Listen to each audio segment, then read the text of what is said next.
guys, how's everybody doing? Hi, Thomas. Hey, how are you two gorgeous bastards doing? It's good to see us again. Fucking fantastic. Feel like I just saw you. Really? Yeah, maybe. Seen you around. Oh, it must be from Facebook jail. That's where I know you from. Oh, okay, yes. It's like that Elvis Presley song, Jailhouse Rock. I know. Yep. You should put us in different spheres, you know? Yep. Yeah, so Thomas and I are both in jail. We should be out on parole here on the same day, next few days. So keep your eyes open for the return of Max. Bonnie and Clyde. Yeah, I know. That's right. Fuck 'em. Yep. Yeah, but how's everything over there in Sligo? Yeah, it's very windy today. It's been very, very, very cold lately, but dry, very, very dry, and some spectacular crescent moons lately. They're kind of a creepy, ominous feel. Beautiful starry skies, but there's a kind of like the nighttime here. I get the impression that the other side is on the march. If I was not too cold and if I went out into the bogs at night or something, I think I'd definitely be feeling presences or something. Yeah, trying to get you to stray into the fairy field or the fairy field. Yeah, there's a strange otherworldliness about the things at the moment. Yeah. One of my favorite things to do when I was in Ireland was take long nighttime walks. Yeah. It's beautiful. It's good for that here. Yeah. Yeah. Yeah, I know, Thomas, what you're saying about the Erie crescent moons. Yeah, I noticed that it's like the third or fourth day of the new moon. There's just this tiny, tiny sliver that I saw at twilight. And there was just this really creepy thing. It looked like almost like a piece of jewelry in the sky. It was just this super, super, super pronounced little thin crescent moon. But yeah, I got that same kind of feeling to it. And I had that moon dream about a lotus moon last month. And so I wonder if there's a connection from my dream to this moon that's rising now. But yeah, it's just been creepy out there. And there's definitely forces on the move right now. Timothy was talking about the fairy stray right now. And our show that we just did earlier about we're going to be putting out to all you guys watching here on Facebook. We did another symposium, part three with part three with Brad Olson about a topic that might be near and dear to some of your hearts. We talked about aliens, extra dimensionals, the fairy realm, and all kinds of cool stuff. So we'll be getting that edited and uploaded to YouTube this evening or tomorrow morning for you guys over there across the pond. But thank you, everybody, for tuning in on Facebook Live today. And thank you to all of our Patreon supporters out there. We've got some new shorts, not the ones that you wear, but short films in the works for you all to enjoy here soon. So we'll be getting those cranked out, as well as some more symposiums. So I'm going to turn this one over to Timony for the Week in Strange. Okay, here we go. Could monsters exist in the modern world? According to Indonesian folklore, deep in the Sumatran highlands, among the monster flowers and sun bears, a 4-foot-tall primate known as the orang pendek, tiny man, walks on 2 legs. And beneath the calm waters of an almost circular lake, Congolese legend says an enormous 50-foot crocodile known as Mahamba devours entire canoes, passengers and all. Scientists have found no proof that these creatures or other storied cryptids like them exist, but cryptozoologist Richard Freeman believes these mysterious animals are out there. As the zoological director of the Center for Fortean Zoology, a professional cryptozoology organization based in England, he's traveled around the globe hunting for monsters, from the Gobi Desert in search of the Mongolian deathworm to the Brazilian rainforest looking for giant anacondas. Some people don't like to use the word monster, Freeman said, but it's derived from the word monstrous, meaning a revelation, which I think is quite an appropriate term for a cryptid.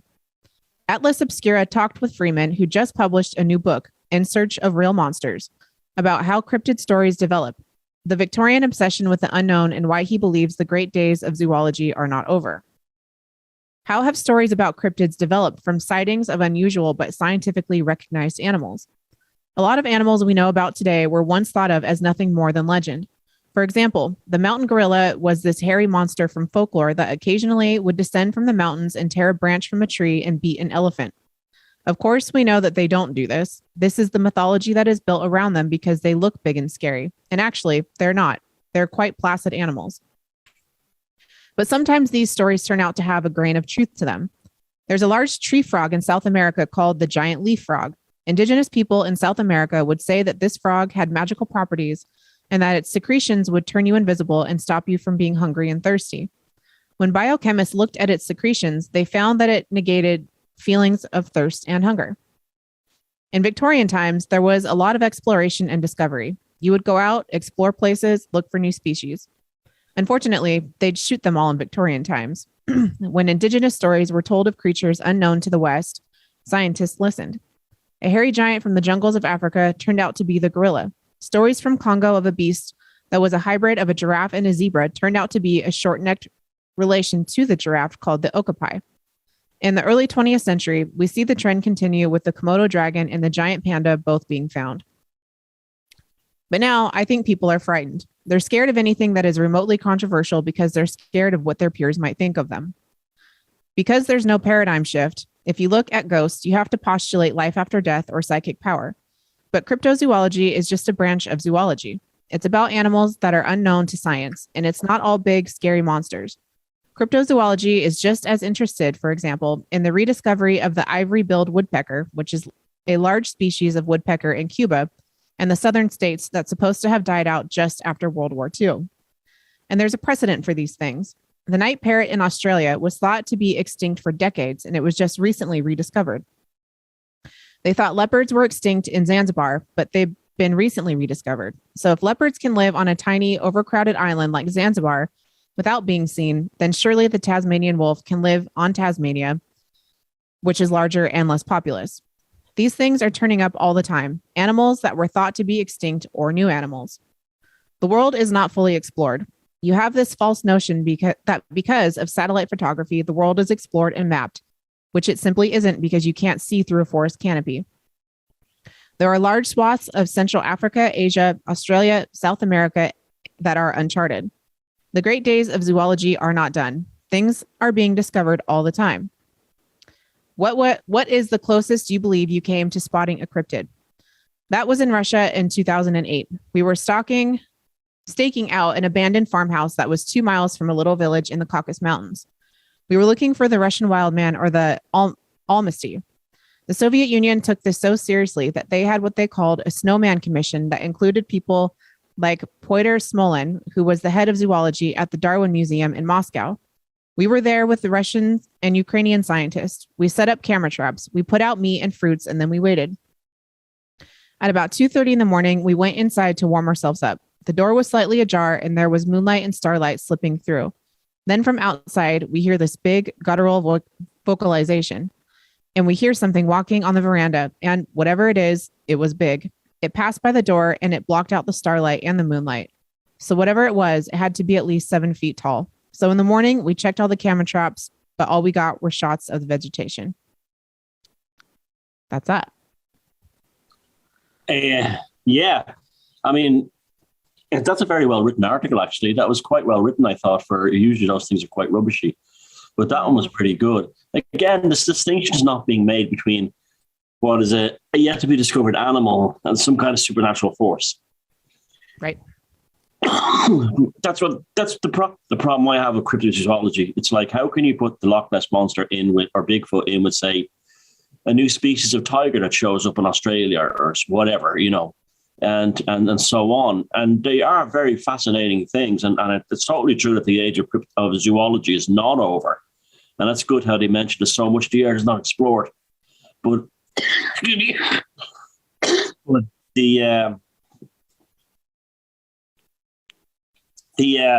distinction has to be made between this sort of supernatural. A new word has to be declared for like the likes of Mothman, Bigfoot, the Loch Ness Monster, that distinguishes it away from an unknown or a missing animal that may possibly be found or is found. Right. Yeah, there's a distinction there. Yeah, and I wonder with all of the stuff that's going on, in people's psychic energy, if there's going to be new ones that we've never heard of before that are going to start popping up. Oh, I think that happens. That's part of sort of like a consciousness evolution thing.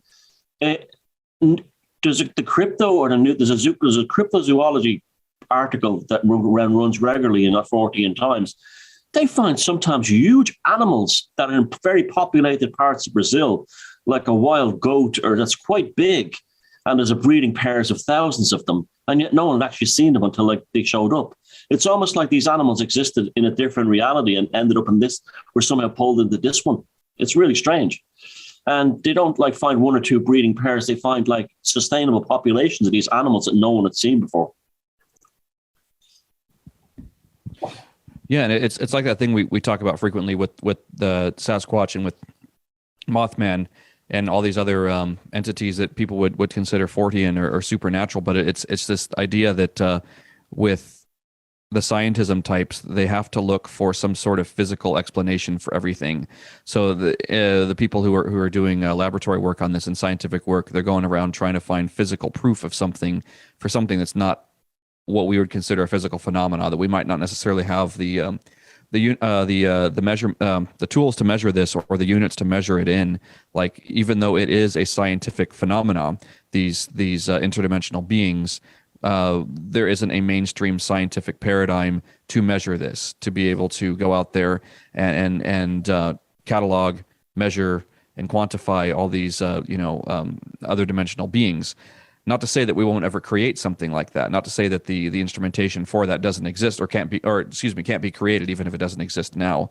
And it's one of those things where, as we go farther into the future, I would imagine at some point there'll be a threshold that we cross where this other dimensionality of life is acknowledged by the scientific paradigm, and this can start to be measured, and there can be tools made and meters and devices made to measure these types of things. So we go, okay, now that we know that there are other realities other than the physical, we can start looking into these and quantifying things where the mainstream will start talking about the jinn, the mainstream will start talking about demons and entities. And I imagine, we might be a century away from that, or a few centuries away from this, or it's deliberately suppressed by the Vatican or by the Jesuits or by whatever order it is that makes sure that this stuff is never spoken about, to keep things in a nice little tightly packed paradigm.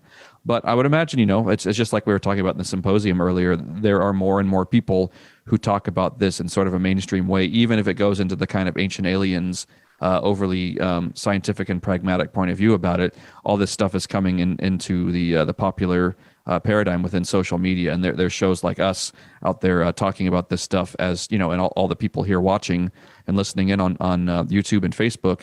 Yeah, this is standard stuff for us, and we all acknowledge that there are other realities besides this hard one that's in front of us here, and we can interact with these entities. So yeah, again, with this thing about could monsters exist? Yeah, there are plenty of other things out there that people might see with their physical eyes, but aren't necessarily in this reality, or they can cross over, like Timothy was saying, to be able to be something that was once outside of awareness, and now people collectively bump up their awareness level, and there are other things that come through into this reality. And I imagine it's something, a deeply spiritual experience when people have these interactions with the entities, just like we talked about in the Sasquatch film. When people have these interactions, it's a communion with something very, very otherworldly, and it leaves people changed. Just like like you were talking about Whitley Strieber's communion earlier. It's like these experiences are they're spiritual. They're not just, I just saw this gigantic ape in the forest. It's like, no, you came into contact with a being that's of equal of intelligence to you as a human being. Unlike where a lot of these primates and everything, they're animals. They're not a sentient being the way we are a sentient being. You're looking at something that's of equal intelligence to yourself, if not greater intelligence to yourself, when people run into these entities. So that's probably why psychic censorship, people will censor away these experiences and go, oh, nope, that can't exist because it's not physical. And people censor these experiences away. Well, look at zoomorphic and anamorphic artwork through history. Every human culture, it seems, has animal-human hybrids. It's very interesting. It's almost like, and it's not just like bird-human hybrids. There's minotaurs and, centaurs. There's reptilian-human hybrids. They're all over every culture.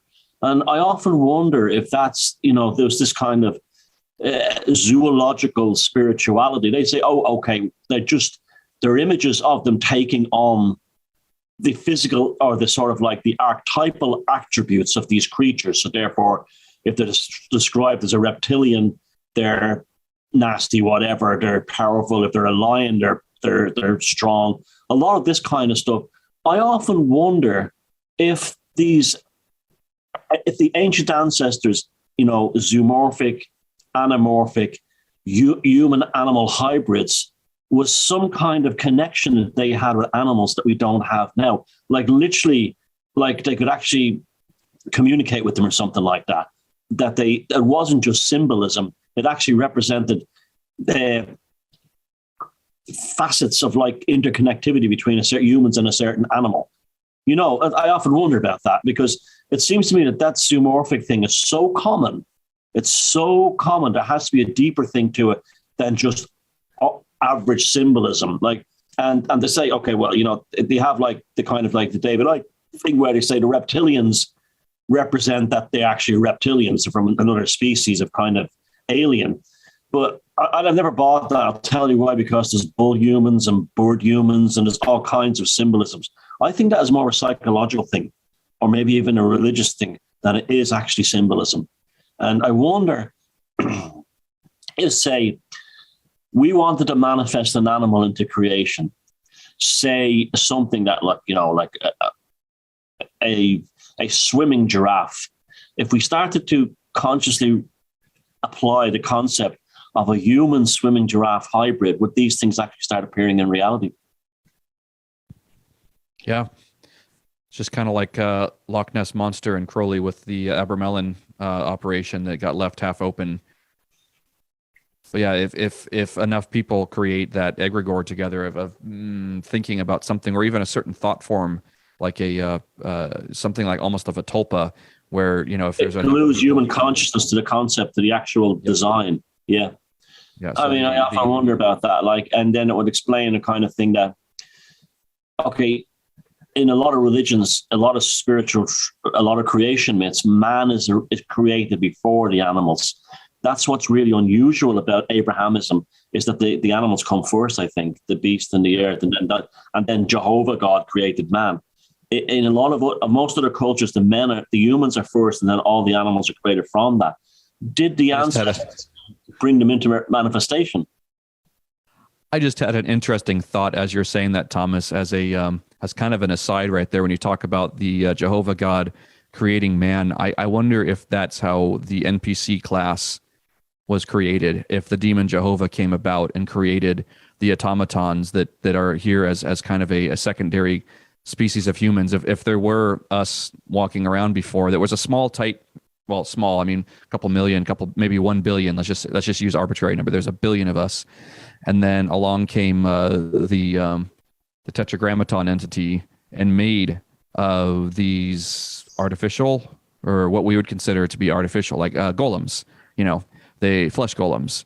And I wonder if that's where that comes from, and that's the point in history 6,000 years ago, or whenever we can put a pin on it, where quote unquote civilization was created, that some other entity came along and created all these golems that have make up 6/7 of the population now, or arbitrarily, I'm saying not actually 6/7, but make up some amount of. No, it's close. It's close to that number, I'd say.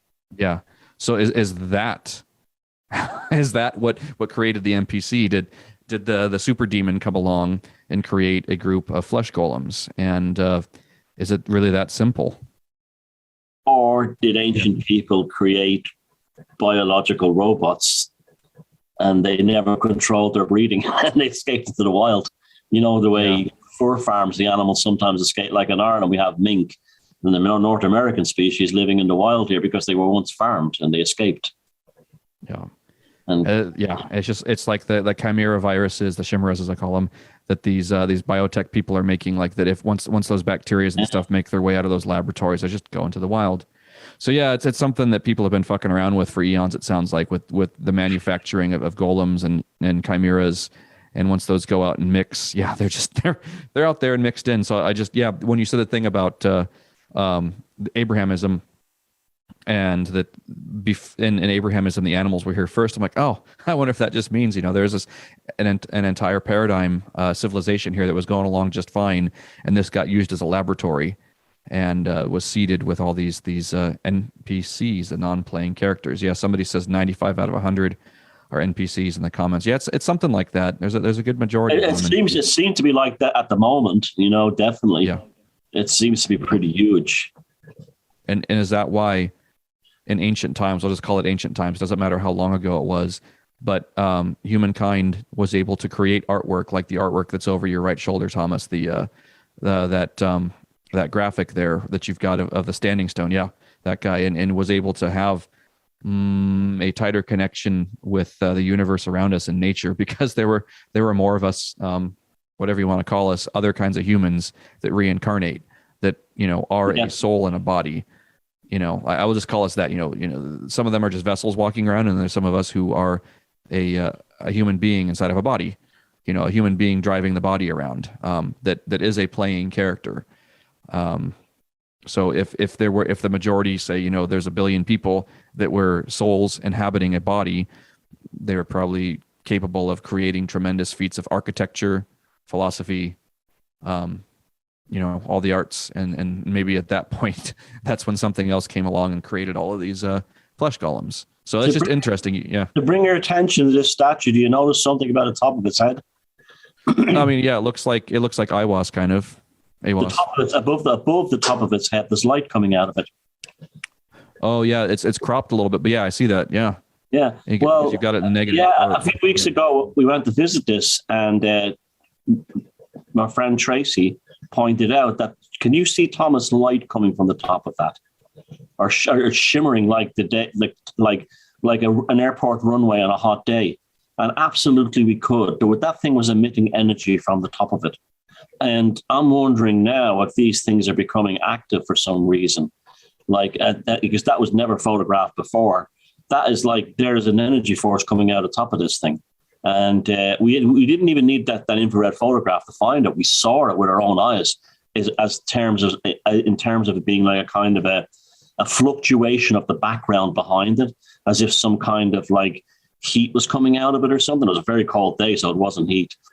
But again, are things happening? That thing was obviously built for some kind of magical purpose. Are these things being switched on or something? I wonder, Yeah, like in Independence Day when Dr. Oaken says, the last 48 hours have been real interesting. They've been switching on ever since the mothership showed up.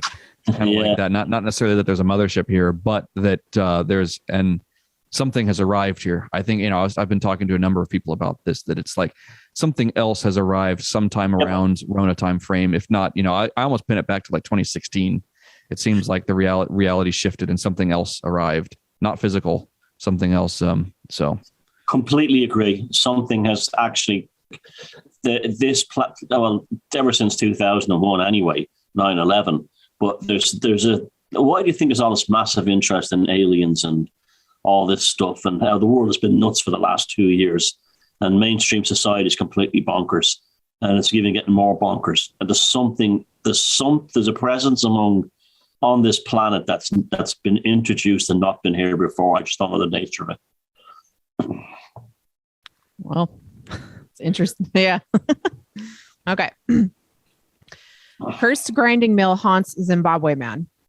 A man in Zimbabwe says that his life has been torn asunder due to a cursed grinding mill that has a sinister spirit attached to it. According to a local media report, the bizarre case began 2 years ago when Philip Mafarima purchased the device from his neighbors in the town of Nyanga. Shortly after buying the machine, he claims it began causing mysterious things at my home. Specifically, he chillingly recalled that every night I would see the shadow of a man at the grinding mill.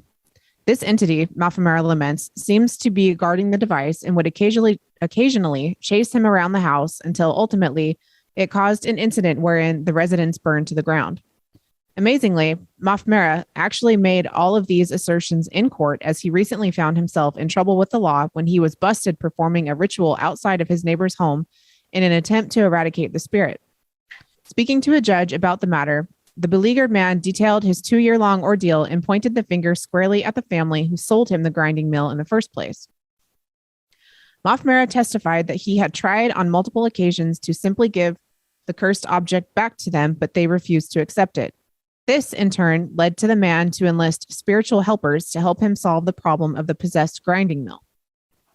The self-proclaimed sorcerers subsequently informed him that there was a shadow watching me ever since I bought the grinding mill, and that the only way to rid himself of the dark spirit was by performing a ritual and then handing it over to its original owners. lest someone in his family die.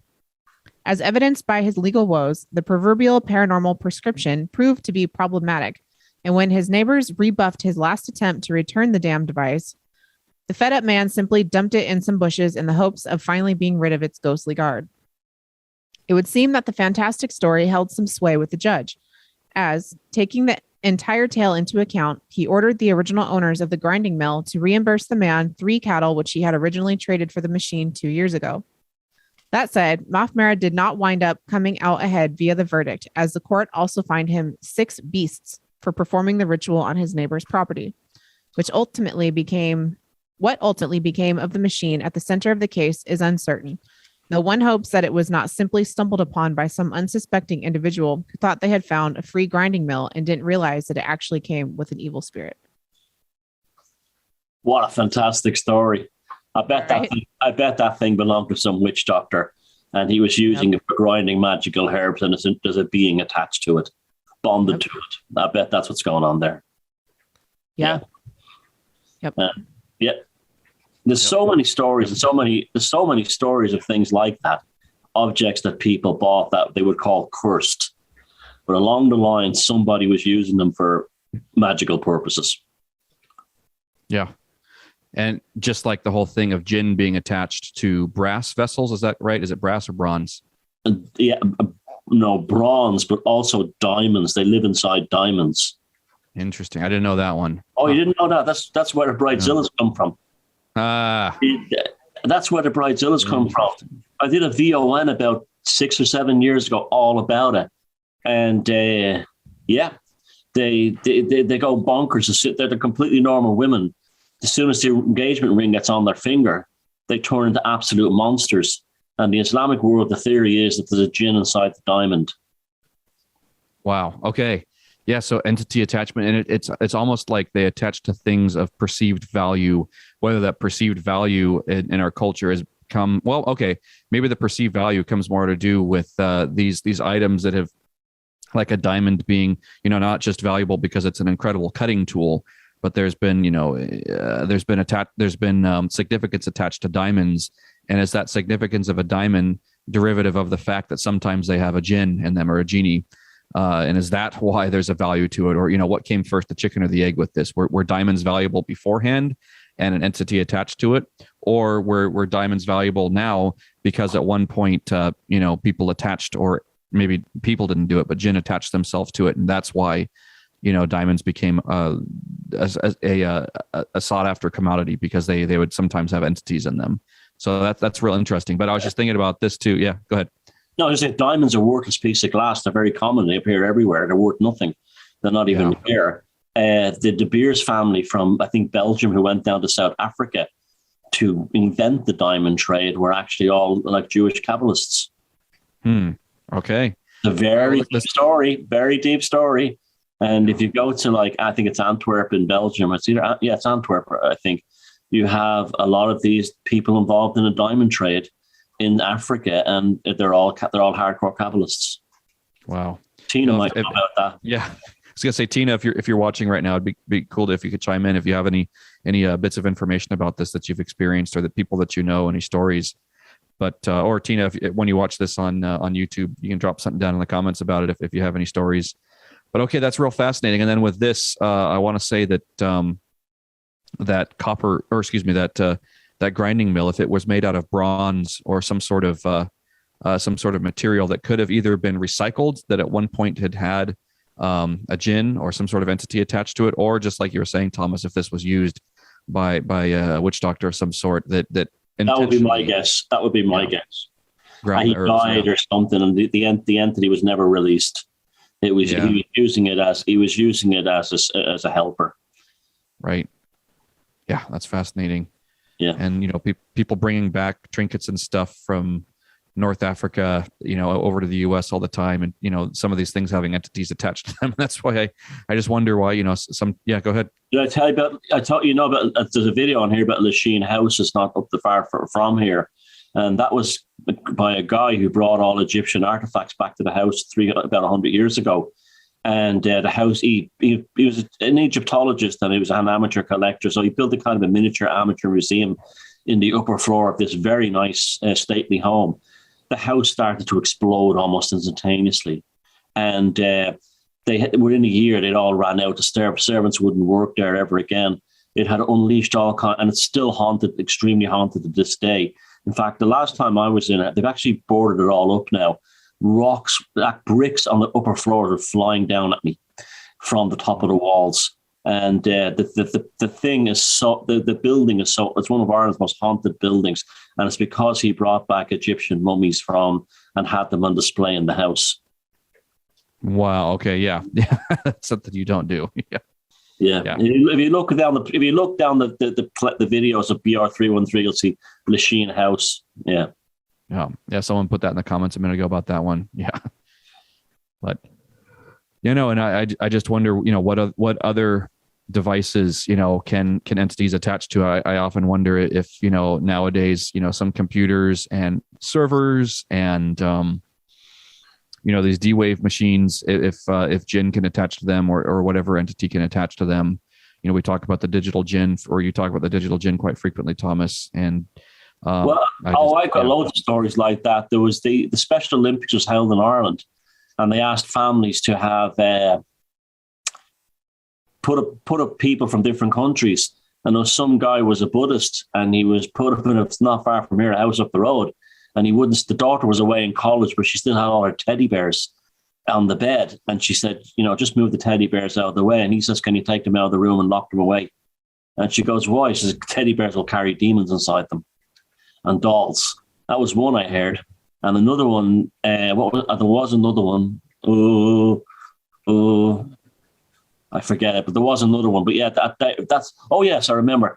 Years ago in 14 Times, there was a letter from a guy who had, when he was a kid, was a mad fan of the Addams Family, and he built himself a model about that size out of cardboard of the Addams Family house, and it had a ghost inside it, and they couldn't get rid of it, a poltergeist. Right, and it was it went to live in his model house. Yeah, yeah. That's why, like, when people talk about haunted places, I think that it's kind of a misnomer that it's, there's this agreed upon story that I think it's probably come from Hollywood, that haunting is automatically attributed to the entity or the soul, whatever, of someone that died, that somehow that they're still in that space. And it's like, for whatever reason, people get wrapped around the axle with that theory. I'll tell you why. It comes from two things. It comes from Hamlet, the ghost of Hamlet's father appearing to the two guards on the top of the palisade, and also to Hamlet himself, which could have been mental illness, and also Wuthering Heights in Emily Bronte, and the ghost of Heathcliff being the tormented soul the ghost of Cathy being tormented to get back onto this earthly plane with Heathcliff. Up until that point, was not properly thought of as a very modern thing, the concept of the ghosts being the departed, the ex-family members or ex-lover. That's quite a modern thing. It's not an ancient thing. You don't hear things about it really in ancient scripts or anything. So that's more of a romantic idea that appeared possibly in Shakespeare for the first, and the ghost of the father in Shakespeare is it says who goes there, and it goes, it's the king, and he says something like, well, it's a piece of him, meaning it's almost like his energetic footprint is still left in the consciousness of the court in Hamlet. It's very interesting stuff. But the whole thing of the romantic idea of the ghost being the departed family member, that's really only basically in the main a Victorian thing. It's very recent. Yeah, and it's just become so popular, especially, I don't know if it's as popular in Ireland as it is here in the U.S., but when people talk about hauntings, it's people will frequently tell about, oh, somebody was killed here, someone was that. And yeah, there can be something where there's the energetic standing wave of energy that gets left behind from a traumatic incident. And that's its own thing, but that's not necessarily like a poltergeist type of thing. That's a standing wave of energy that a lot of times, I think, when people do these memorials, like when there's these terrible car wrecks, family members and friends and total strangers will just go and memorialize that spot and kind of worship the person and their death spot rather than going and celebrating their life individually and moving on. It's like all that psychic charge turns that place into an altar. That's like a huge, just quickly, that's a huge thing here in Ireland. The cross is on the side of the road. It's a very Catholic thing, actually. And I had this guy called, I can't remember his name, but he was a driver we had for one of the megalithic tours from Northern Ireland. A great guy. And he was driving down to Sligo from over the border. And he suddenly sees all the cross at the side of the road and goes, God, Catholics are terrible drivers. Yeah. Not like what Jason was talking about with the memorials and stuff. That shooting situation that we had here about a month ago at our grocery store that we're always at. We were there when all that stuff was happening. The man who was shot and killed was shot 13 times on aisle 14.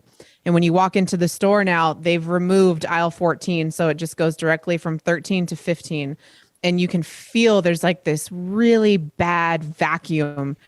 Yeah, like it's hard to even explain, but they should have never done that. That was they trapped all of that in there. And so now there's no energy that's flowing.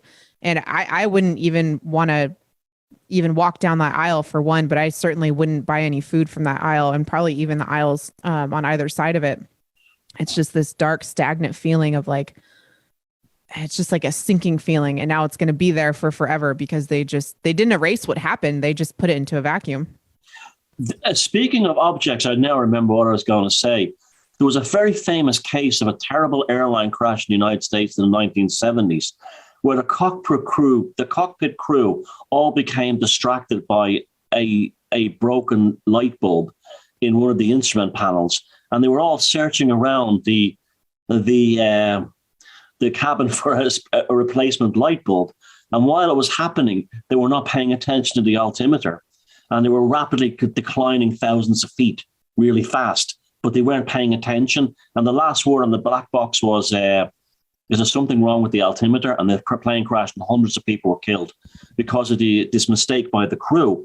Well, that plane was salvaged by the airline company, and parts of it were used as replacements in other air parts, like overhead luggage things. Some of the stories are unbelievable. Like air stewardess opening the overhead luggage rack and a disembodied severed head rotating inside it. They had to actually go and find every piece of inventory that was from the crashed aircraft and remove it from all the planes it'd been used as replacement for, because they were all haunted. Or, it's a really famous story. And some of the... You have to look that up, yeah. Some of the stories are terrifying, really terrifying. The ghost, it's called the Ghost of Flight 771 or something like that. Yeah, we'll have to check that out. That's fascinating and terribly horrifying too. But that reminds me too of the story. We've talked about this before, you and me, Thomas, through direct message, that, I've got my theory that entities will attach to service weapons and to gear. And, a lot of times in the military, when people go through boot camp and recruit training, that gear that comes back from deployment is all old, used gear. And those service weapons, those flak jackets, those Kevlars, the helmets and the armor vest and everything, those may have been used by someone who, died in combat. And, just going through and recycling this gear, that there could be, an entity or some sort of thought form or an entity of some sort, whether it's a djinn or not, but that gets attached to the rifle or that gets attached to the piece of gear. And, people going through in the military who aren't combat arms MOS people, who end up getting some sort of entity attachment because of a piece of gear that they used. Yeah, that's why in World War I, certain things were considered spooked. Like, I'm not flying in that airplane, this kind of thing. And, you're not going to give me that weapon, because certain things were considered cursed. Right. Yeah, the signature of that person, an aspect of them that got left behind at that terrible incident, gets stuck in it. So just, like that aircraft, why didn't they just, the NTSB just, destroy all of that? And I imagine they also did something weird with the rubble from 9/11 too, right? Didn't they use that for concrete you're reading my mind here, because remember my story about when I was working on the documents of the people that were killed in the first crash, and they were all jet black. I was literally working on documents that were they'd stop on a certain page if the moment the plane came through the windows. and they work for Marshall McLennan, who I was working for at the same time. And, and I'd never in my life saw corporate standards documents that were jet black. Right. It's almost like they knew. Yeah. Right before something, it's like, they're dropping a stone in the water, and it ripples out in direction and all space and time. But yeah, the thing Timothy was talking about with aisle 14 being removed and them collapsing it in, we have this kind of game we play where when something is like, when there's a fucked up situation or fucked up person, we ask, the question, psychopath or possession. Is this someone who's is what occurred with the shooter? Was he a psycho, or was there an entity attachment? And now it's like, at first I thought, oh, this guy was just fucked in the head. I'm wondering, well, if there was an entity attachment, an entity would want to collapse reality in to create some sort of portal for it to go in and out through. So I'm leaning with this one towards entity more than psychopath, but we'll see. And sometimes things happen. It's like, oh yeah, that person's just a straight up psychopath or straight up, or they're just a terrible person. And you can have both too. Remember that you can have both too. Yeah. But it's just a fun game to play when you look at something and go, psycho or possession. And but no, what happened over there? Yeah, I don't want to shop at that grocery store anymore. Just because of like them collapsing that down and removing it. It's like I guess the somebody said the reason why they're doing is it for PTSD for the employees, so that they don't have to ever go down aisle 14. But the aisle is still there. It's a very stupid. It's the classic approach that somebody who doesn't believe in the supernatural would take. Right. Take it away. They would never understand that there's an energetic print left there. Right. So yeah, I'm curious to see what will happen at that location now. It's got an icky feeling to it. I mean, it had an icky feeling when we showed up there.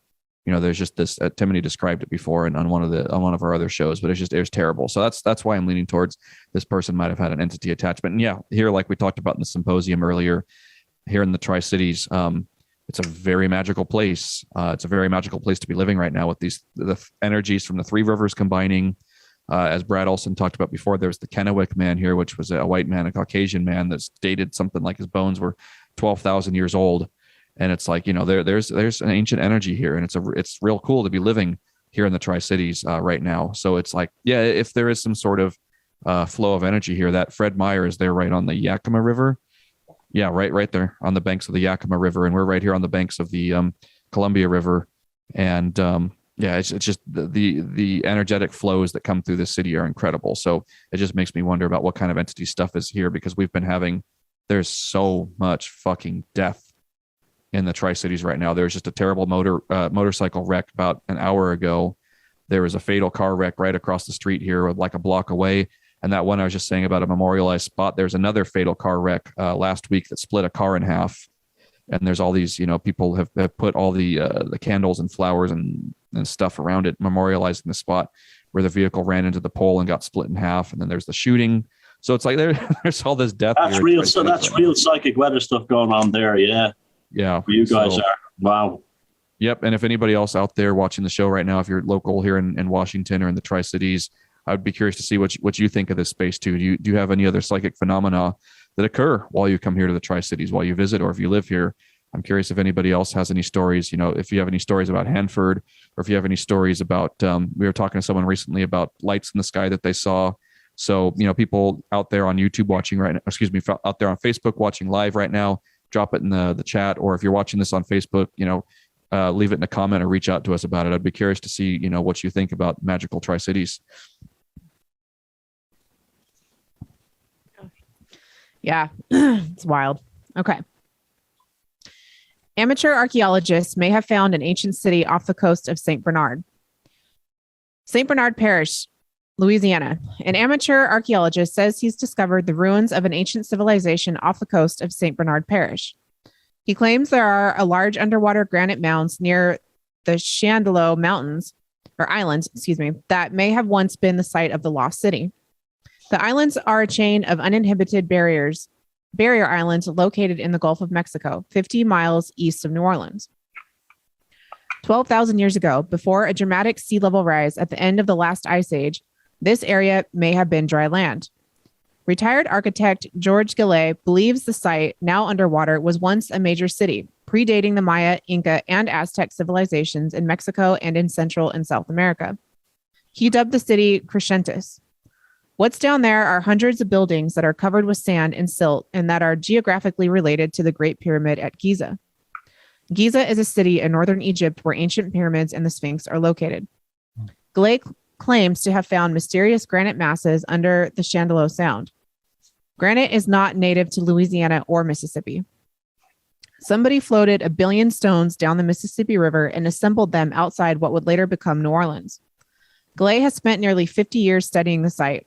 He produced underwater sonar images of what he claims are remnants of major buildings, including a large pyramid, which produces an electromagnetic energy that's incredible. It is apparently 280 feet tall. St. Bernard Parish shrimper Rocky Robin says he's experienced the energy firsthand. He claims the compass on his boat spun completely around near the area where Galay pinpointed the tip of the pyramid, and that's not all. Everything will go out on your boat, all of your electronics, like as if you were in the Bermuda Triangle. That's exactly what we got going on here. Robin took Galay on 4 excursions to the site.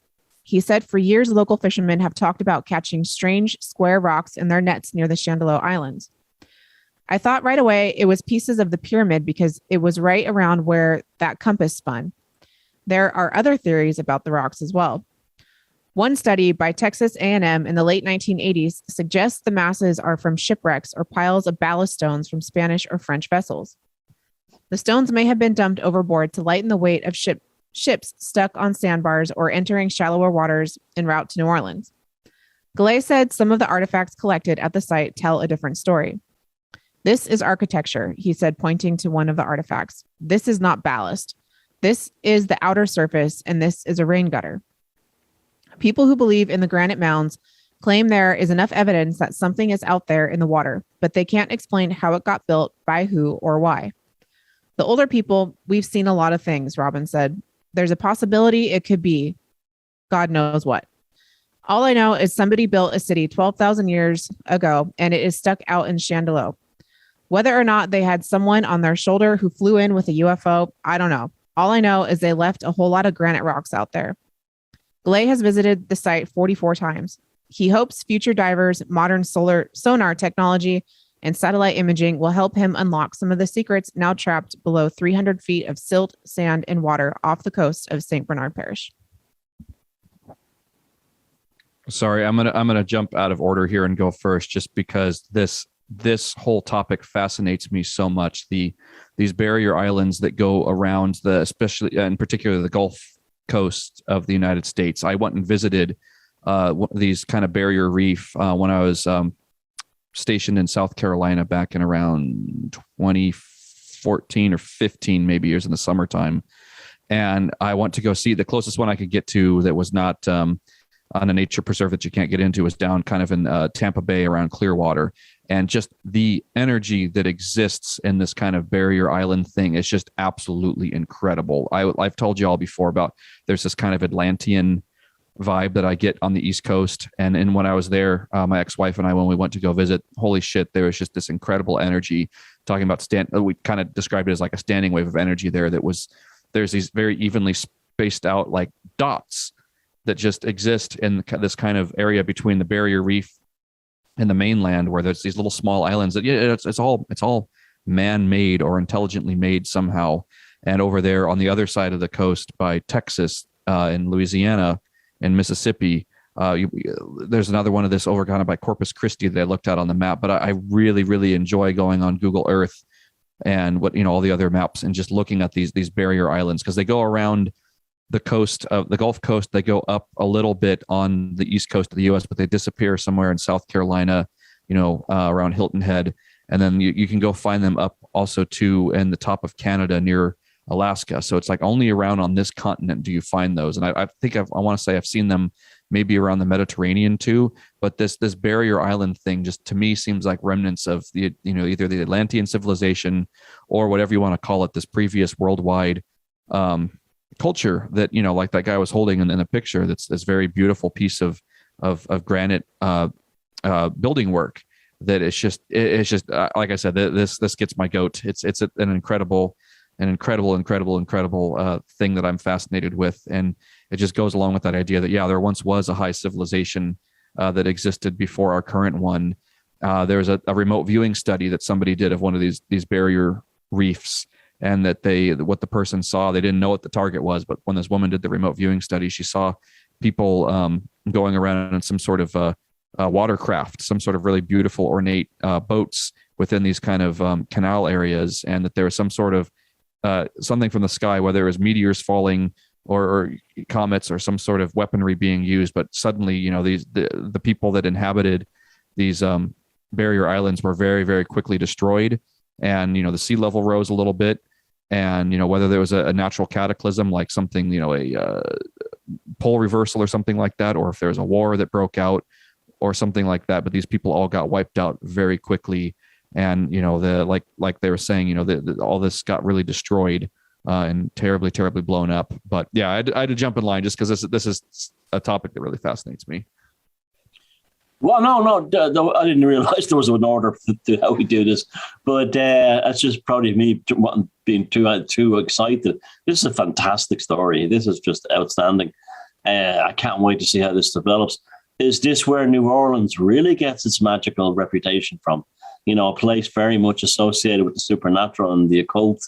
Is this where it really comes from?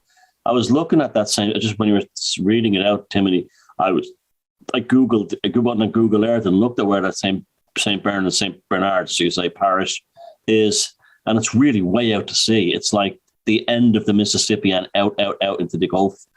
And remember, it's not too far either from where that Blue Water Horizon thing blew up back in 2009, I think it was, and there was all those weird stories of this living creature that came up through the oil and this kind of stuff. I mean, to me, the Gulf has a kind of a spooky reputation that's never been really fully appreciated.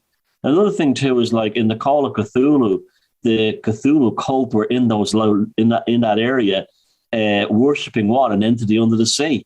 You know, so there's like, you know, and you know, Lovecraft has definitely tapped into mystical realms through his writing. Well, yeah, I mean, it makes a lot of sense. And there's also possibly your Bermuda Triangle things explained as well, that there's some energetic leftover from some early ancient technology that's under that water there. Yeah, even if it's just their power plant still, or some sort of device there that, you know, could have been a source of energy, or could have also been something that was not even theirs, that was here for, you know, again, I think there's layers and layers and layers of civilization on the planet.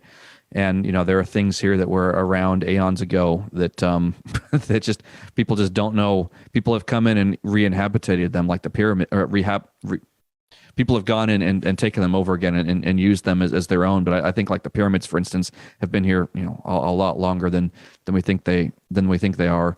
But just, yeah, that energy over there, it was tremendous. And that experience and everything that led me to the synchronicity of going to there was kind of the beginning of a kind of a mystical journey for me that got me onto the path that I am now. I'm like, okay, there's something about this, and ancient lost civilizations became a not an obsession, but a fascination for me after that. Just seeing that there's visible proof out there, and, you know, people will. I think it's also around the Great Lakes that there's like tremendously beautiful like flooring that almost looks Greco-Roman, that with ornate mosaic flooring that you can go and find under the water in the Great Lakes there, as if like there were just these other buildings that existed at one point that were at the surface level, and they got wiped out, and they're there buried underneath a little bit of silt in the Great Lakes.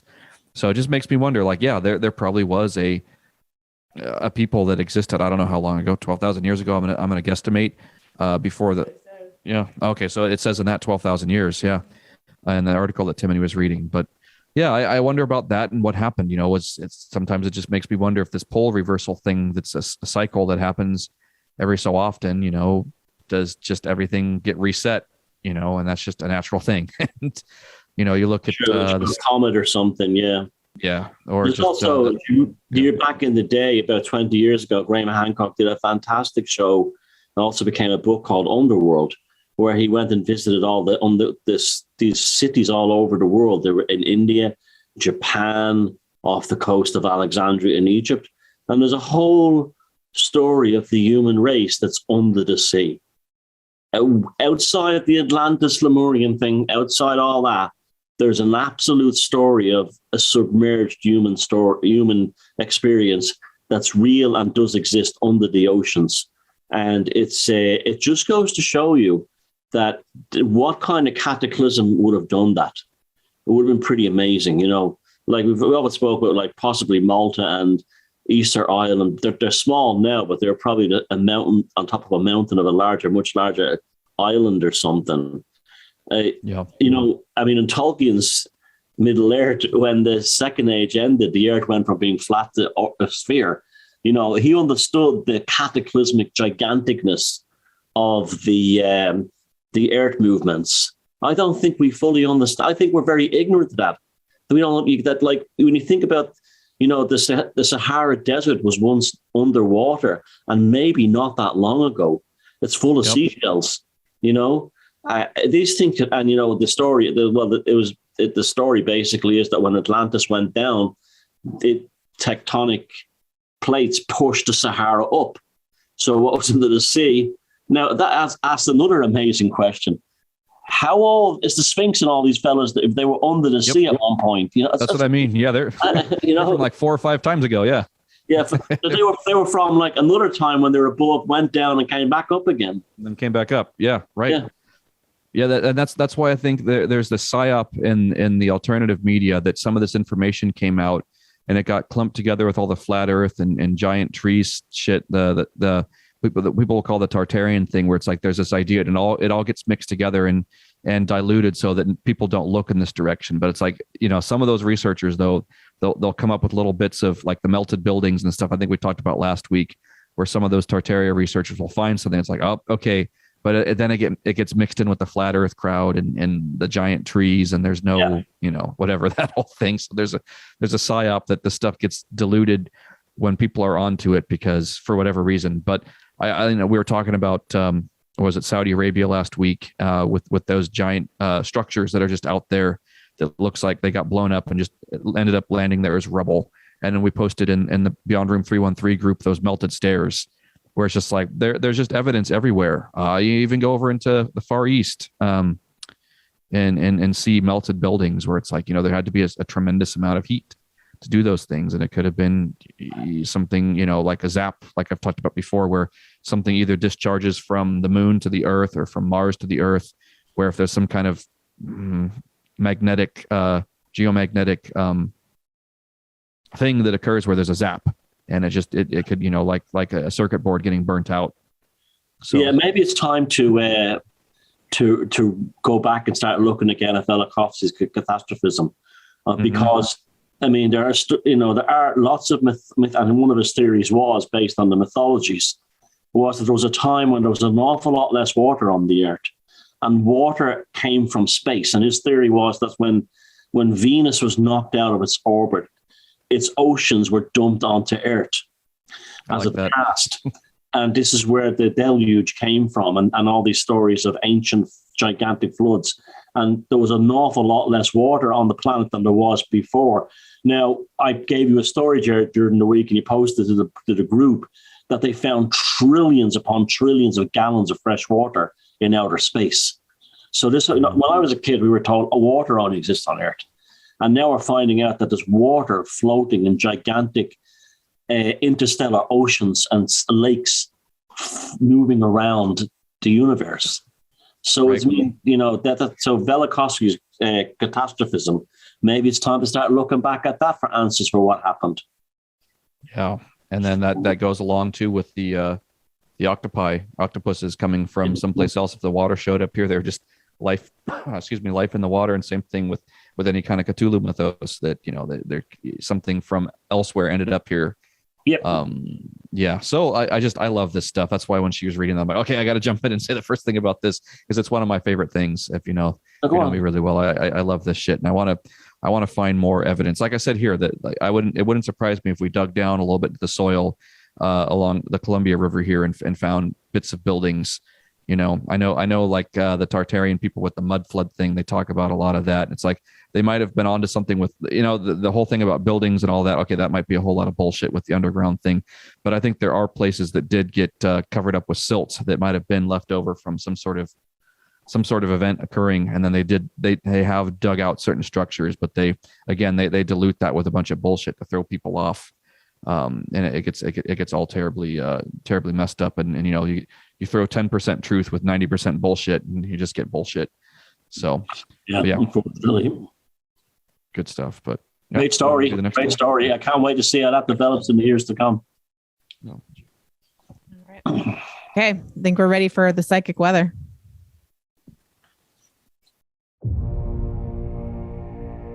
Is it bad? Is it great? Are you happy? Are you irate? The weekend psychic weather.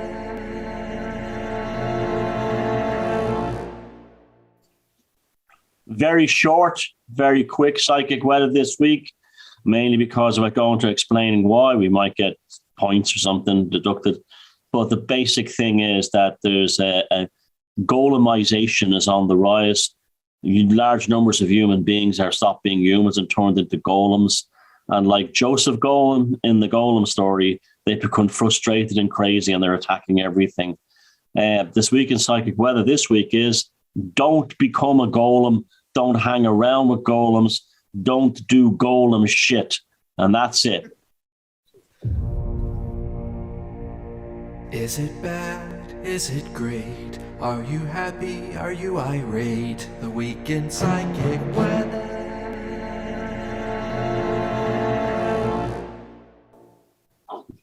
That's got to be a new hashtag. Don't do golem shit. Don't be a fucking golem. Yeah. I love it. All right. Well, not much else to say about that other than no. It's pretty self-evident to anyone with a pair of eyes that isn't a golem. Right. Yeah. So if you know what we're talking about, you're good. Yeah. If you don't know, I've got news for you. You were fucked.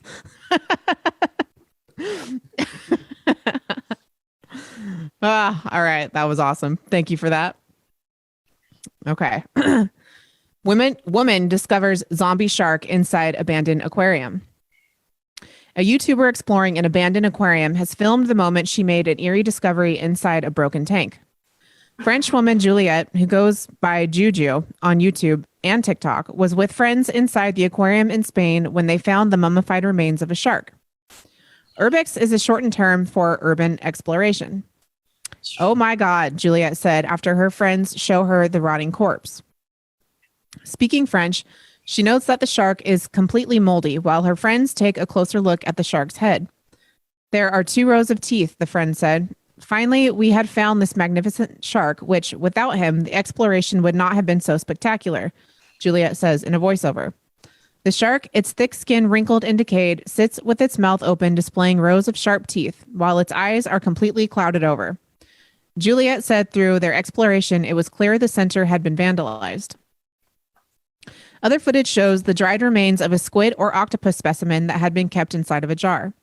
On the floor of another room, a huge giant squid can be seen, though it's believed to be a decoration that once hung from the roof. Excuse me.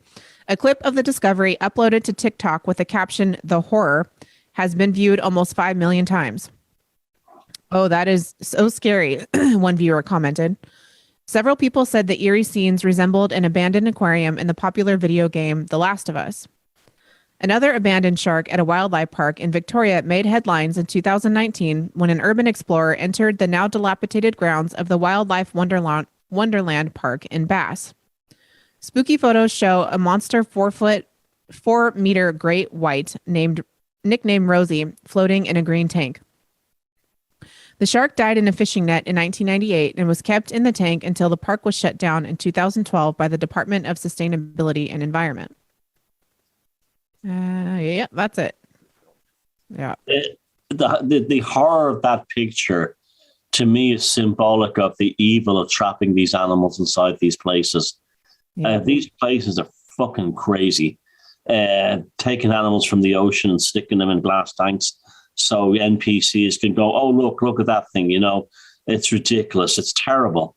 And then when they run out of money or they go bankrupt, they walk away and switch off the lights, and the animals are left to starve to death or run out of oxygen. It's sick. It's almost like that. It's really a zombie insight, an evil insight into the wickedness of that. And gosh, what kind of entities would go to live in those tanks afterwards? You know, Anton LaVey, there was an abandoned bath, public baths in San Francisco, where he said that there were Lovecraftian type entities living in it when he was a boy, and everyone knew it. Everyone had seen these octopus, these. I wonder where these was something like that, you know, that kind of thing. But that's disgusting that they walk away and leave those animals to die in those tanks. And that's what that face is. The face is the evil of the fuckers who would do that, you know? Yeah, absolutely.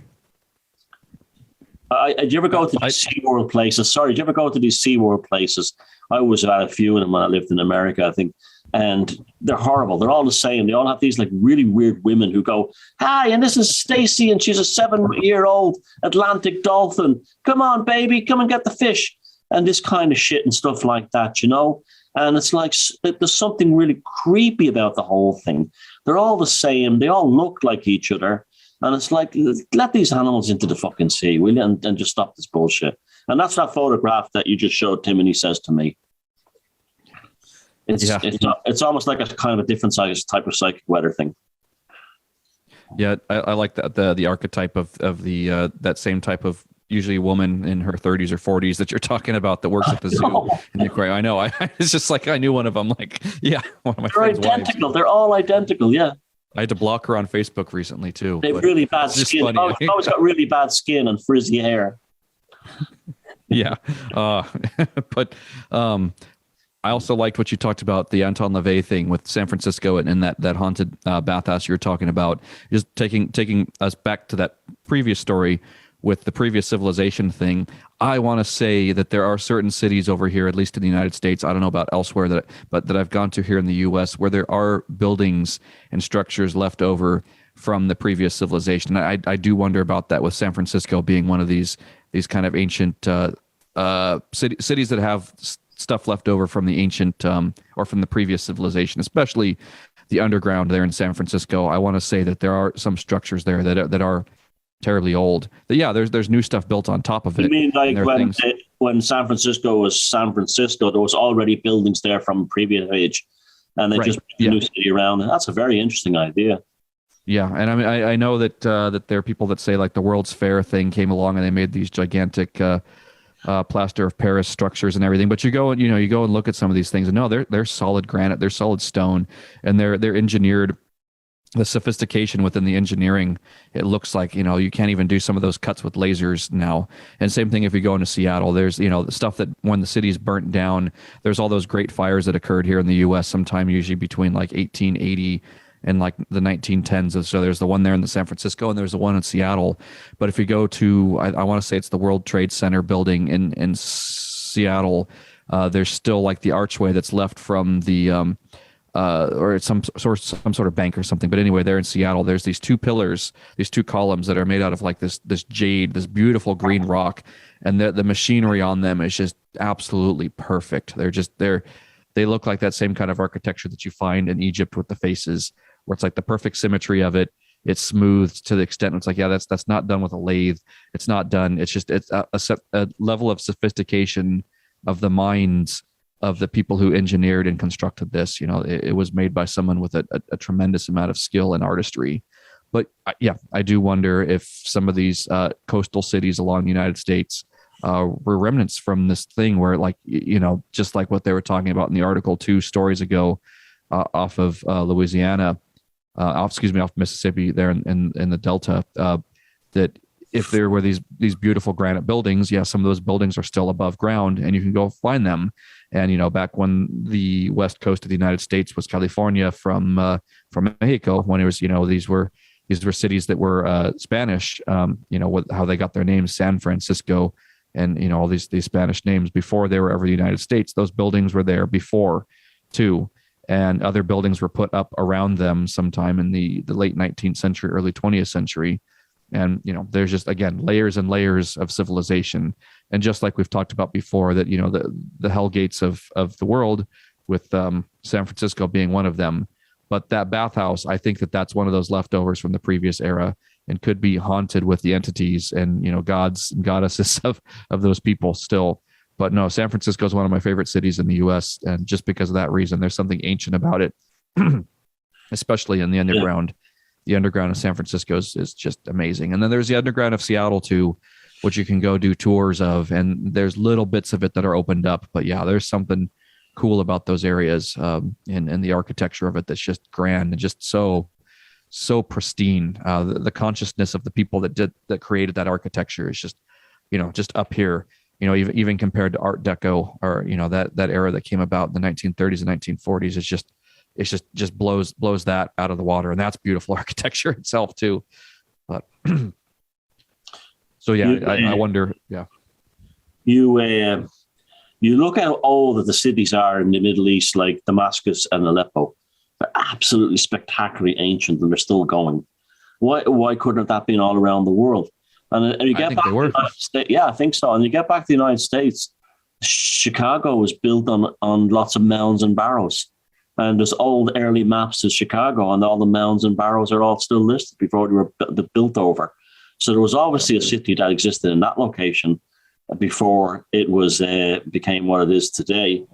Yeah, I mean, that's like the thing. Back to the whole thing of the devil's cities. They all spawn out of Turin. And Turin is the central one, and they are there's Turin, and then from that you have Budapest, Bern in Switzerland, London, and some say Toulouse in France, and then San Francisco. They're specifically denoted as gateways to hell, whatever that means in metaphor.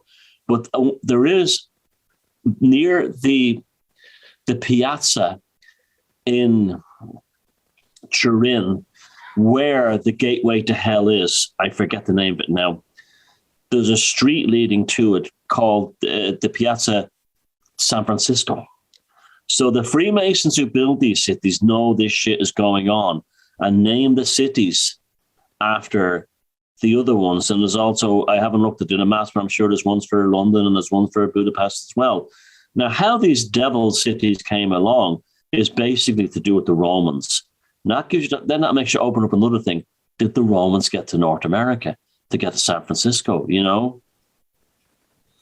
Yeah, the architecture would indicate that. Neoclassical, yeah. Yeah, it seems like it's one of those areas where, depending on whose version of history we go along with, changes some of the dates of things. But this is just something where it's like we always talk about that graphic of the high technology, and then it gets turned into something weathered, and then the bottom pane of it is the one of the standing stone there.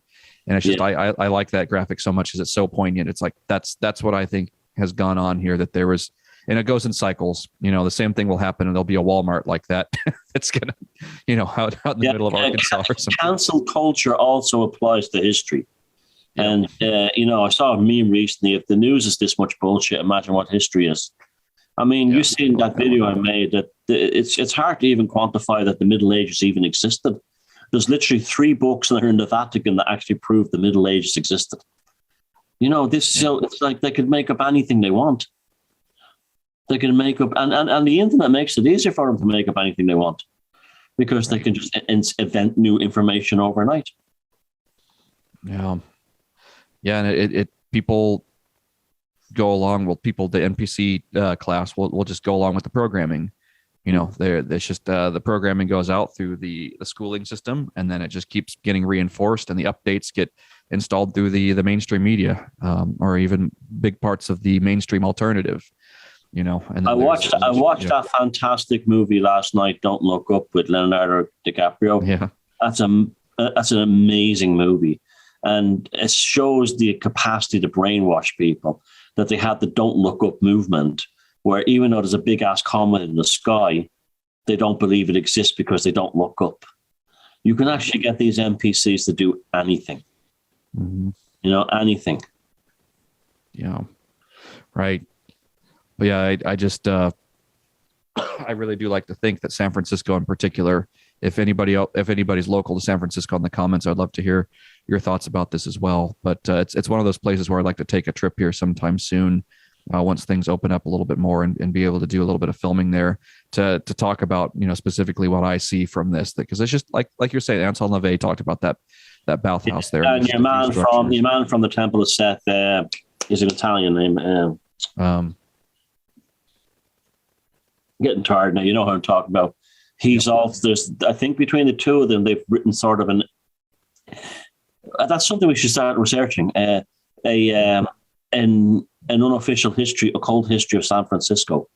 So we should go back and examine their writing, LaVey and oh God, I can't. What's that? Yeah. So I feel so stupid not remembering his name, but anyway, yeah, and he's cool as well. He's written some fantastic stuff on Lovecraft. But with the Bay Area, we've also got down in San Jose. There's Amorc, the Rosicrucian temple, and then there's also Bohemian Grove and Bohemian Club, and there are I would imagine, you had LaVey, and I want to say, gosh, who else? Now Crowley never ended up going. None that we know of ever going to San Francisco, did he? He stayed on the East Coast. I think he went to LA and hated it or something like that. I think he didn't like California. I'm really pissed off. I can't remember the name of the guy. Yeah, but no, I like that the occult history of San Francisco. I like that. We'll have to make that one, and that's a short trip from here too. But yeah, there's a tremendous energy there. It's a little bit there in Seattle, but it's been so watered down by the cancel culture and everything. But you can get it up there too. Michael Aquino? Is that that's the one, Michael Aquino. Yeah, good one. Fascinating. His writings on Lovecraft and magic are some of the most fantastic Lovecraft writings out there. The guy's a genius. If he's still alive, we don't know if he's alive or dead or not. He's another kind of Hubbard type. He's one of these like geniuses that gets slagged off, but no one gives. If you just sat down and listened to the guy speak, and he's absolutely brilliant. Yeah. A lot of the people that slag off Hubbard have never read a word out of one of Hubbard's books. I mean, could you imagine? I would love to have been in San Francisco in the 60s and hanging out with LaVey and Aquino and going for a few drinks with them. My God, the conversations would have been fantastic. Yeah. And Sammy Davis Jr. there with you, and Kirk Douglas. It must have been brilliant, Right. And then right up the road with the Haight-Ashbury and all the stuff that's going on with MK Ultra then. Yeah. There's some real depth to San Francisco. But yeah, my dad lived there back in that era too. So I'll have to see if he has, I know he's got some stories about that stuff. So when we do end up making this documentary, there's going to be some real rich content to bring into this. And again, it can be a series of shorts, but so people be on the lookout for that. It'll be fun. I think Greg Moffat has a thing come on LaVey coming up on Legalized Freedom. I'm looking forward to that. Yeah, I saw that post earlier. Yeah. So we'll all have to go over and watch that too. Everybody here watching this show, make sure to go over and watch. Is it an interview he's doing, Thomas? I don't know. I think so. Yeah. Yeah, but everybody go over to Legalize Freedom and support Greg, and give him a few bucks for a subscription. Give him as much as you can. He's one of our close friends of Beyond Room 313. So. All right. Scientists warn of the potential for an ET cyber attack. A pair of astrophysicists have published a new paper which cautions that humans may want to consider the consequences before opening any messages sent to the planet by ETs. The intriguing thought exercise from scientists Michael Hipke and John Learned looks at various ways in which first contact may turn out to be a Trojan horse aimed at wiping out humanity. On a technical level, they note that a lengthy coded missive from aliens would require computers to decipher, and in turn, this process leaves open the possibility of unleashing some kind of ET malware. The alien computer virus might then corrupt the systems here on Earth and create chaos on the planet by taking down our power grids and other technological infrastructures. It is cheaper for ETI to send a malicious message to eradicate humans compared to sending battleships. To that end, the astrophysicists also propose a scenario where aliens greet humanity in a peaceful fashion and include with their greeting a technological emissary in the form of AI. With promises of curing diseases and solving the planet's problems, the temptation to work with the AI may prove to be too great, leading to Earth eventually being taken over by the technology, which which sports an intellect vastly superior to humans. Hipke and Learned posit that even if tremendous precautions are taken to contain the AI upon its initialization, the prospect of it eventually being released into the wild is almost certain to happen eventually. And on a more basic level, the researchers noted that ETs might induce mass panic on the planet by simply sending a message that threatens to destroy the sun, causing civilization to melt down in response. Although the authors ultimately conclude that the potential benefit of reading an ET message far outweighs the risks involved, they stress that all possible outcomes from such a decision should be considered first. Going back to our symposium with Brad Olson this morning, it's like there's something I take away from this, that if there were contact through email and through social media with other entities, these aren't necessarily grays or any kind of aliens like we talk about, physical nuts and bolts spaceships with aliens on there. But if there were some sort of digital djinn, like we were talking about, sending their information through fake social media accounts, through these weird spam emails that we all get, that I look at those and I go, there's some sort of fucking entity behind this. And I think that's what this article on Coast to Coast is talking about, is these entities that are coming through the digital spectrum, who have found their way into this reality through cracks in the wall, so to speak, of cyberspace. That maybe these quantum computers, like we've talked about, if there are two particles moving together and that particle is elsewhere, is like, what's moving that, and what's communicating through that. So again, I know people are rolling their eyes in the comments about this, but no, the idea that, again, taking this from our Beyond Room 313 point of view, that when we talk about aliens, we're not necessarily talking about flesh and blood, nuts and bolts, crafts and stuff like that, but we're talking about some other sort of entity and another realm that doesn't exist here in our physical realm. And I know pretty much probably anybody who's watching the show, you've dealt with these weird ass fake profiles, whether it's here on Facebook or in your email. It's like there's some other intelligence behind it, and they're not just chat bots. Like, we've talked to chat bots before, and we know what a chat bot's like. It communicates in a certain way and it follows a certain pattern. And then there's these other things that, you absolutely know that you're communicating with some sort of other intelligence. Like we talked about with Brad earlier, he, some of these just, they don't act, they act kind of human, but they're not like us. So.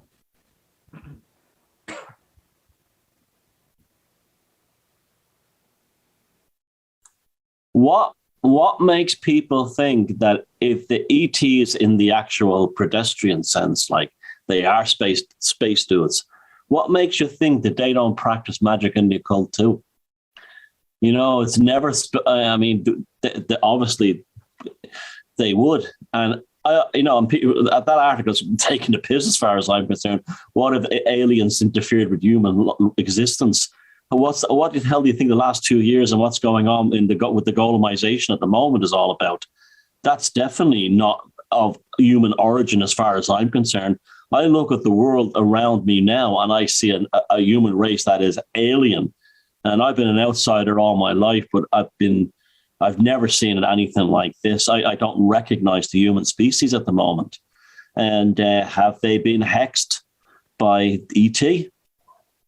Yeah, you talk about that. It's like we might call it magic in the occult, but to anybody else, it's just life. It's just something that's been accepted as a way of living. Like, just like as a magician, your life becomes an act of ritual. Everything that you do, every willed act is an act of magic. And it's like, of course they practice magic in the occult because that's what life is. Life is magic in the occult.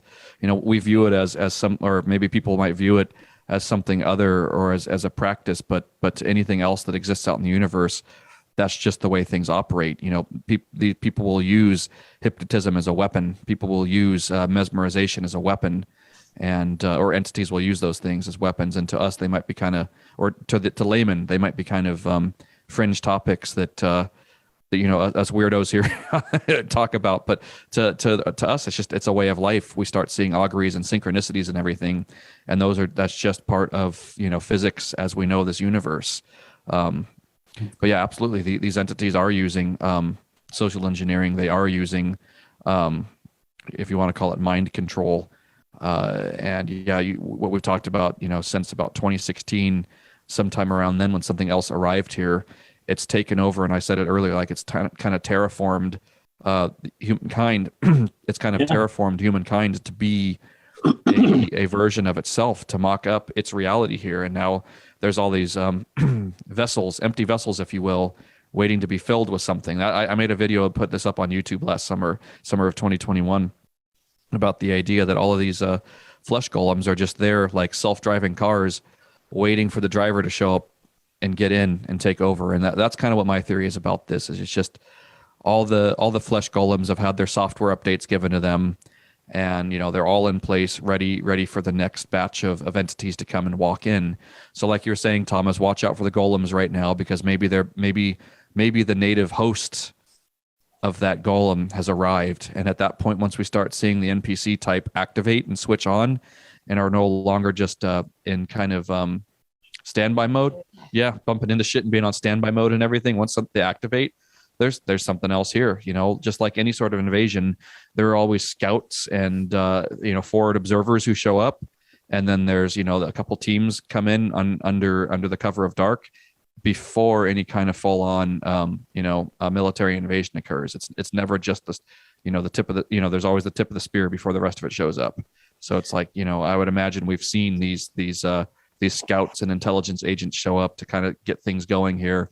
And then when it's time for from them to show up in masses, we'll see the NPCs and all of them start Renfielding, and then like that they'll all be here. So we'll see. That's my theory, though. It's a little dark, but it's all interesting to me.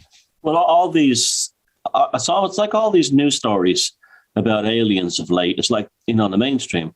It's like they're taking the piss out of us or taunting us. It's that kind of thing. It's like if two fellas are robbing a company, and the boss is saying, the boss is saying, we're missing stock and inventory. And the two of them are going, oh, we know nothing about it. That kind of to each other. We'll keep an eye out, boss, make sure nothing is stolen. It's almost like they were being taunted with all these stories saying, will Earth be visited by aliens? Will we be contacted? Are they already here? It's almost like, oh, yeah, they'll come. Don't worry about it. It's almost like they're taking the piss out of us. And there's so many of them now. Yeah, and there's so many shit alien invasion movies that have come out in the last, 20, 30 years. Like I've wanted a good solid alien invasion movie, and there just aren't that. The best one is probably War of the Worlds, the 2006 one with Tom Cruise. But there just aren't that many good alien invasion stories, probably because it's like, just don't put people's active attention onto it. Make sure that it's one of those things that, people don't put any attention on. And if they do, Hollywood haven't made them. They were made mostly into Britain. Two best alien films: Life Force, based on Colin Wilson's The Space Vampires from 1982, fantastic, and Quatermass 3, made in 1979 by Channel 4 in England. The two best alien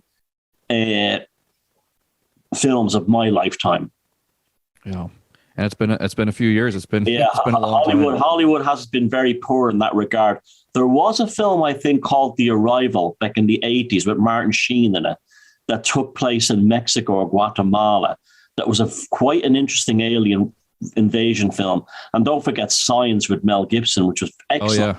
But that kind of ended up as a kind of an American cowboy film. It's like they fight the aliens at the end, kind of like, even though it's wonderful cinema and everything, it was a beautifully made film. But that could have been even better. That could have been an even better movie.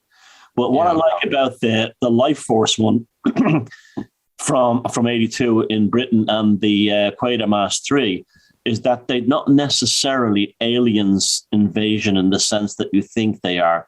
In fact, when Life Force came out, it was used. It's probably more relevant now than ever. Everyone go out and watch Life Force from 1982 and tell me it's not about today. When it came out at the time and as the 80s progressed, people were saying it's almost like a foreshadow of the AIDS thing. But now you look at it now, it's more like the last 2 years. Go out and watch that film, folks. You'll love it. It's fantastic. You'll have to watch that one again. Yeah, so... I wonder too, we're talking about civilization cycle and catastrophe theory, that, are these two things related to, about an invasion occurring and the place being terraformed a little bit and then something else wiping the whole thing out? Is there some sort of correspondence to that? Are those two things related? It happened to show up synchronistically here on the Week in Strange this week, the way that these two motifs kind of got mashed up together. So something to marinate on, something to wonder about it if there's some sort of connection to this. But so yep. But let's go ahead and wrap this up here. We got to get going with the day, and I'll turn this over to Timothy to wrap it up. Excellent show, you guys. I love how those two things came together, and the discussion was great. The comments were awesome. Yeah, thank you. Oh, episode 34 is what this was. Right, that's right. Yep. Oh, Thomas, did you have any other parting words before we head out on this one? No.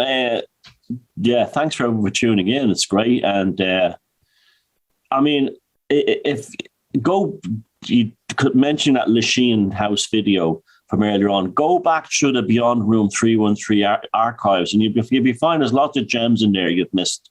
And you know, it's a great night. It's a great way to spend an evening watching interesting shit that you might not have seen or forgotten about. So go and dig through the archive and share the videos. If you like something, share them. Yep. And that's it for this week. Thank you guys. We will see you soon. Thomas and I will be out of jail soon, and we can interact with you guys again. Yeah. And just remember, don't do Golem shit. Don't do Golem shit. Bye. Bye-bye.